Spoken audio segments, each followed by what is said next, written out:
예, 오늘 말씀 제목은 변화되어야 합니다. 변화되어야 합니다. 라는 제목을 가지고 함께 말씀을 나누려고 합니다. 우리가 오늘 성경을 가지고 요한복음 4장 말씀을 봤는데 성경은 66권으로 기록되어 있습니다. 구약 39권, 신약 27권, 약 40명 정도의 저자가 되어 있고 약 1500년 정도 걸쳐서 성경이 기록되어 있습니다. 그러니까 우리가 알고 있는 모세오경을 시작으로 약 기원전 1400년경에 모세오경이 기록되었다고 하는데, 또 요한서신이었던 요한 1, 2, 3서와 계시록은 약 서기 90년경까지 이렇게 기록되어 있다고 그래요. 이 1400년, 1500년 걸쳐서 약 40명의 저자들이 기록되어 있어요. 또 저자들을 보면은 우리 이사야 선지자 같은 경우는 선지자였고, 에스라는 제사장이었고, 또 마태는 세리였어요. 요한은 어부였고, 바울은 텐트를 만들던 텐트 제작자였어요. 또 누가는 의사였어요. 성경의 기록들을 이렇게 각각 봐도 정말 다른 사람이었어요. 각각 다른 직업을 가지고 다른 일을 하던 사람으로 성경이 기록되어져 있어요. 잘 사는 사람들도 있었고, 또 어려운 사람들도 있었고, 또 여러 가지 모습으로 여성들, 남성들, 이렇게 각각의 기록들 내용이 성경에 담겨져 있어요. 또 재밌는 것은 뭐냐면, 읽다가 보면 이 사람이 바라보는 관점들도 다 달랐어요. 특히 마태, 마가, 누가, 요한 보면은, 마태는 유대인의 관점으로 유대인들이 읽혀지게끔 씌워졌다고 그래요. 마가는 이방인들, 누가도 마찬가지고, 또 요한복음은 또 마태, 마가, 누가 이 공통된 모습으로 예수 그리스도를 바라봤는데, 요한은 또 다른 모습으로 또 예수 그리스도를 설명하고 있어요. 그러니까 이것처럼 각각의 관점과 각각의 나이대와 전혀 다를 것 같은 직업군에 있는 사람들, 약 40여 명의 사람들이 성경을 기록하는데, 근데 이들이 각각은 달랐지만 이들이 공통된 어떤 모습으로 나아가고 있는 게 다 예수 그리스도를 이렇게 바라보는 거예요. 예수 그리스도를 통해서 구원에 대해서 얘기하고 있고, 또 구약엔 야훼 하나님, 신약에도 하나님, 예수 그리스도, 이 한 분만 바라보면서 나아갔다는 거예요. 전혀 다른 사람이지만 구원의 관점은 똑같이 바라보고 있어요. 오직 예수 그리스도의 이름으로만, 예수로만 구원의 길을,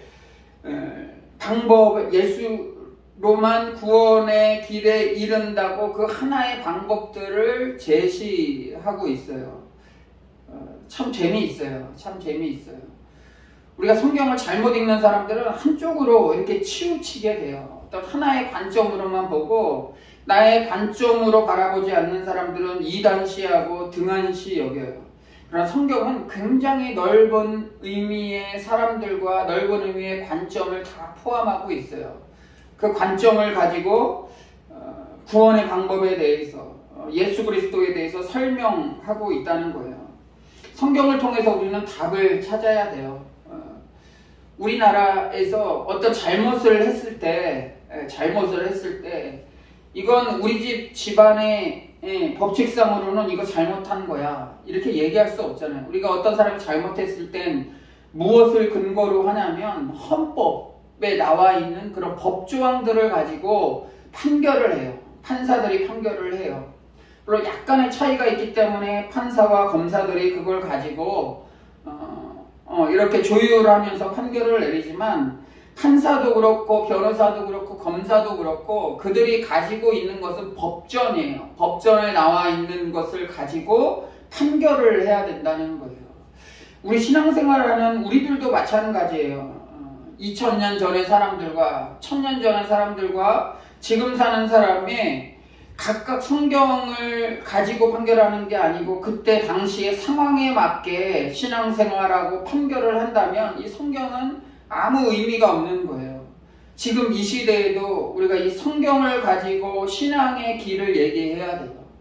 2000년 전에, 1000년 전에 예수님을 통하지 않고 구원에 이르는 방법이 있습니다. 1000년 전에 예수님 없이도 구원을 받았고, 지금은 예수님 있어야 구원을 받고, 또 뭐 예수님 없어도 구원을 받고, 이렇진 않다는 거예요. 우리가 신앙생활 하는데 있어서도 우리가 영적인 존재로 살아가기 위해서는 이 성경을 오늘날의 법전처럼 바이블로 여겨야 돼요. 거룩한 성경으로 여겨야 돼요. 그래서 성경에 나와 있는 말씀이 어떠한 말씀인지 우리가 충분히 알아야 돼요. 충분히 알아야 돼요. 그리고 깨달아야 돼요.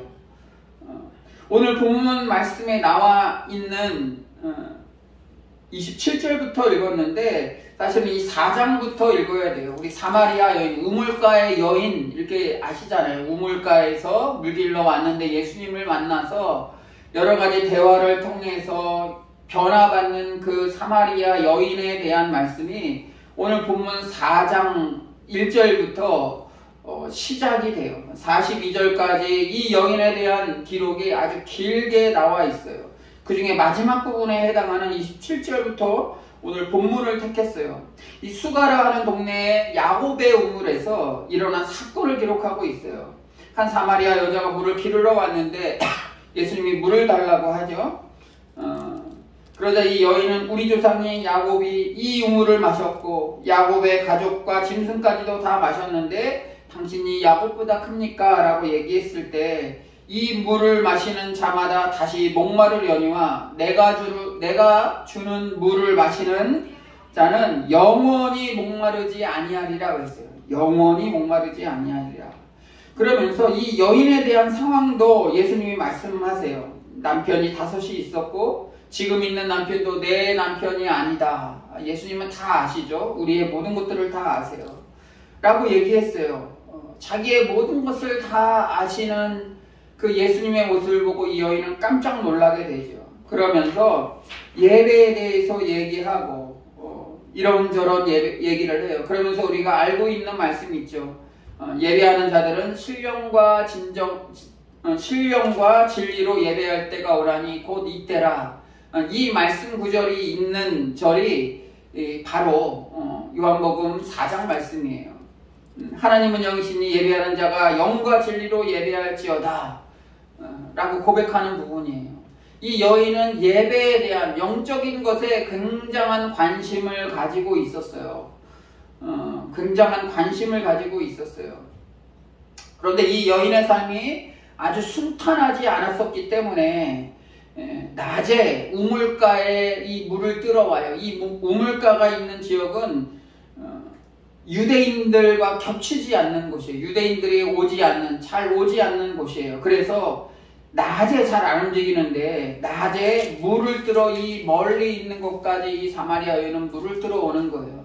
이것을 통해서 알 수 있는 것은 이 여인은 사람과 만나는 것이 두려운 거예요. 특히 유대인들은 이 사마리아 사람들을 개취급했어요. 좋지 않게 바라봤어요. 순수하지 않다고 이들을 개처럼 취급하고 경멸했어요. 이 사마리아 여인도 그것을 알았어요. 그래서 유대인들과 겹치지 않는 곳, 좀 멀지만 이 야곱의 우물이라고 하는 이곳에 와서 낮에, 그것도 더운 낮에 물을 뜨러 온 거예요. 사람을 기피하고 좀 멀리 떨어져 있고 사람과 대화하는 것을 좀 꺼려하는 사람이 아니었나 생각이 돼요.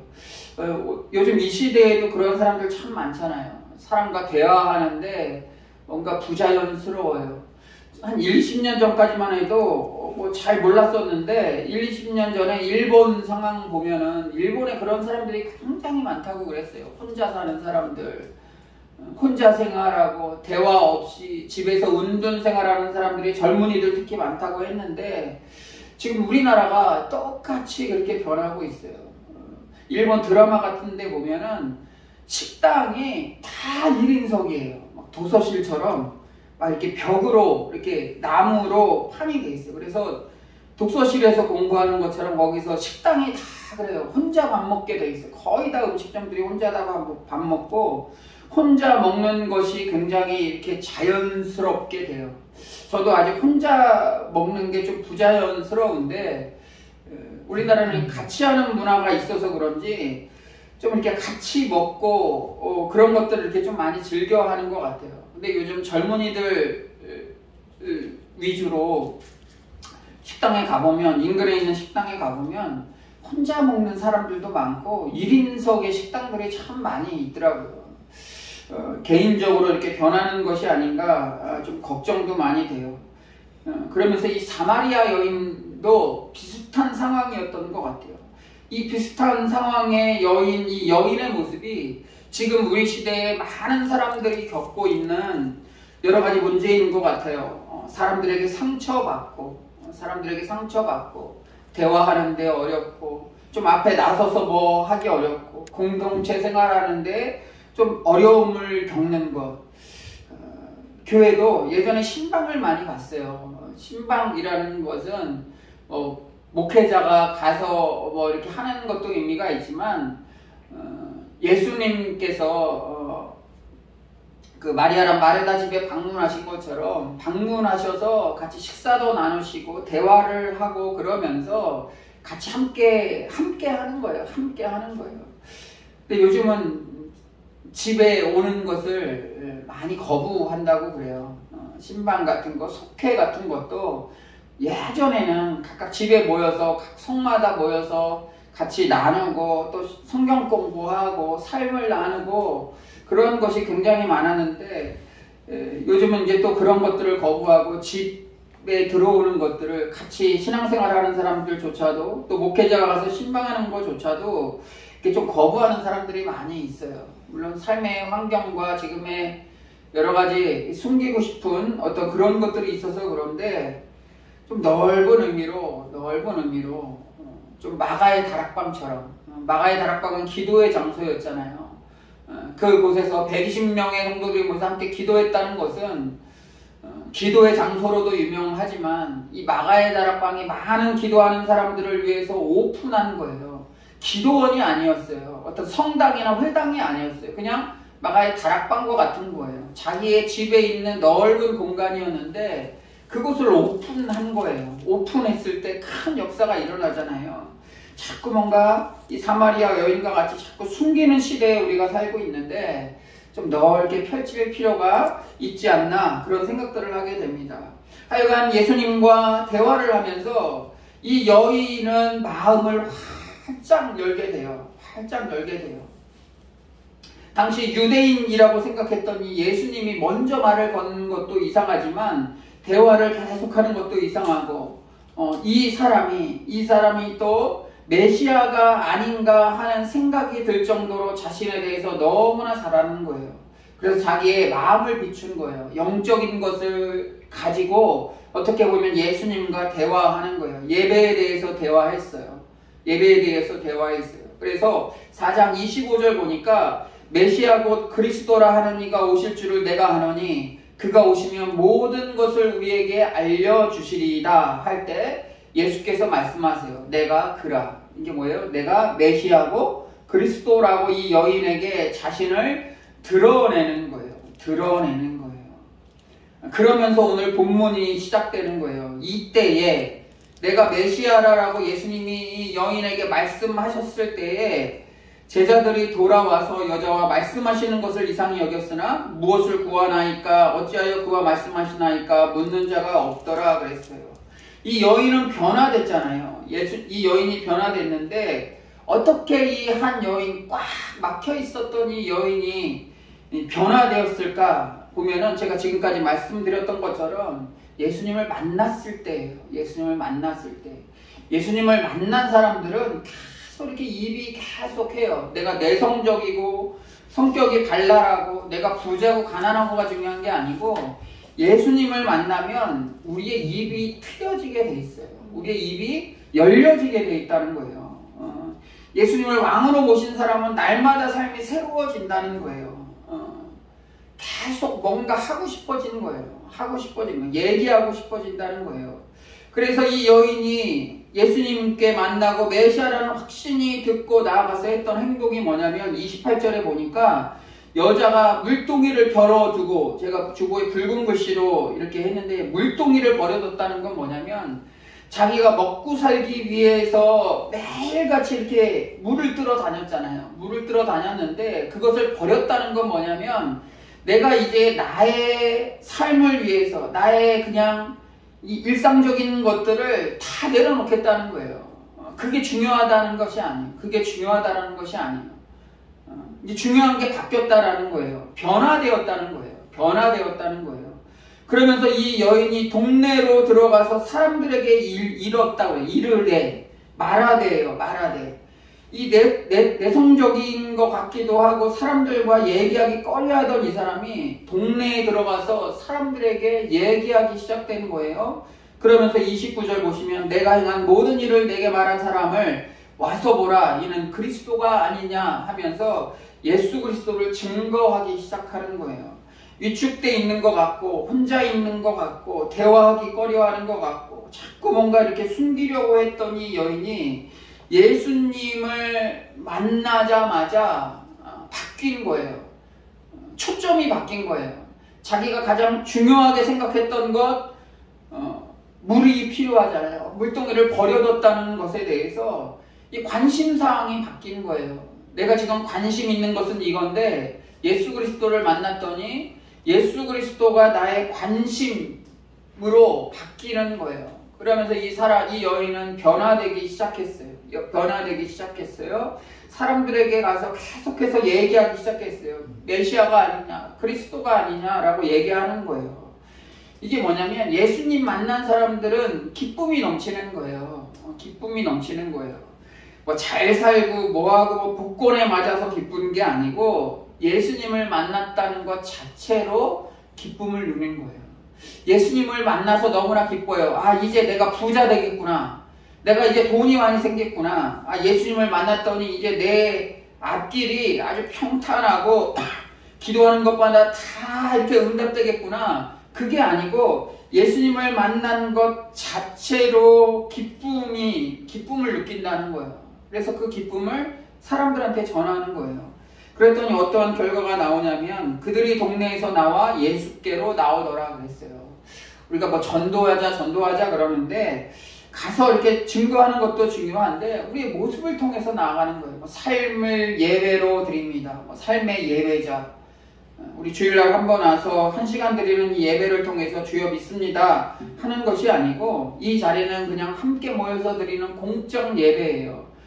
여기서 우리가 영의 양식을 받고 영적 다짐을 하고 정말 우리가 살아가야 할 곳은 교회 외에 다른 곳이에요. 교회 외에 다른 곳에서 우리가 어떠한 모습으로 살고 있는가요? 이 여인도 예수님 만나고 이 기쁨을 한순간에 그냥 느끼고 집에 돌아가서 다시 일반적인 생활을, 똑같은 생활을 했던 것이 아니고 다른 모습으로 나아갔다는 거예요. 내가 말한 사람을 와서 보라. 이는 그리스도가 아니냐. 그리스도가 아니냐. 이 얘기를 할 때 이 여인의 모습을 한번 생각해 보면 정말 기쁨과 확신에 찬 모습으로 마을 사람들에게 이렇게 전했던 것 같아요. 저 사람들과 대화하기도 꺼리고 자기 혼자 있는 것 같고 은둔 생활하는 것 같고 했던 여인이 갑자기 나와서 말한 사람들한테 얘기하니까 사람들이 깜짝 놀랐겠죠. 무슨 일이 일어났나? 무슨 일이 일어났나? 근데 메시아가 만났다고 그래요. 그리스도를 만났다고 그래요. 그러니까 궁금해서라도 동네 사람들이 이렇게 오는 거예요. 만나는 거예요. 이 땅에 특히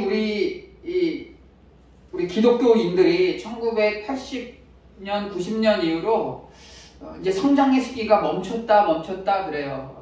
뭐 멈춘 게 저는 중요한 것이 아니고 이제 우리가 본격적으로 우리의 삶을 통해서 우리의 신앙을 보여줄 때가 된 것 같아요. 과거에는 교회에 다 이렇게 오음으로 말미암아 어떤 신앙이 시작되었다면 이제 세상 사람들이 교회에 희망이 없다고 얘기해요. 교회에 비전이 없다고 얘기해요. 오히려 손가락질을 하는 이 시대가 왔는데 이젠 우리가 우리의 삶의 자리에서 우리의 가정에서 우리가 처한 곳에서 믿는 이의 모습을 삶으로 보여줄 때예요. 야고보가 얘기했던 것처럼 이제 행함으로 나아가는 거예요. 행함으로 우리의 믿음을 보여주는 거예요. 보여주는 거예요. 그래야 변화된다는 거죠. 그래야 우리의 이웃들이 변해서 예수님 한번 보자고 이렇게 오는 거예요. 우리가 먼저 예수님을 영적으로 만나야 돼요. 영적으로 만나야 돼요. 어떻게 보면 이 사마리아 여인처럼 사람들과 만나기 꺼리고 사람들과 좀 있기가 그렇고 예수 그리스도를 증거하는데도 좀 어렵고 그런 상황에 있었다면 오늘 이 말씀을 묵상하면서 내가 이 사마리아 여인, 이 우물가를 찾아왔던 여인과 같은 모습으로 내가 있었는데 정말 예수님을 인격적으로 만나서 확신을 가지고 우리가 변화된 모습으로 나아가야 돼요. 우리가 변해야 돼요. 교회가 변해야 된다, 기독교가 변해야 된다 이렇게 추상적으로 넓게 하지 말고 그 안에 하나하나 있는 우리들 자신이 먼저 변화되어야 돼요. 변화되어야 교회가 변하고 가정이 변하고 기독교가 변하고 세상이 변할 줄로 믿습니다. 나로부터 시작됨을 생각하고 우리 철저하게 예수님만 의지하면서 살아가시는 복된 주님의 자녀 되시기를 주의 이름으로 축원합니다. 아멘. 축원합니다.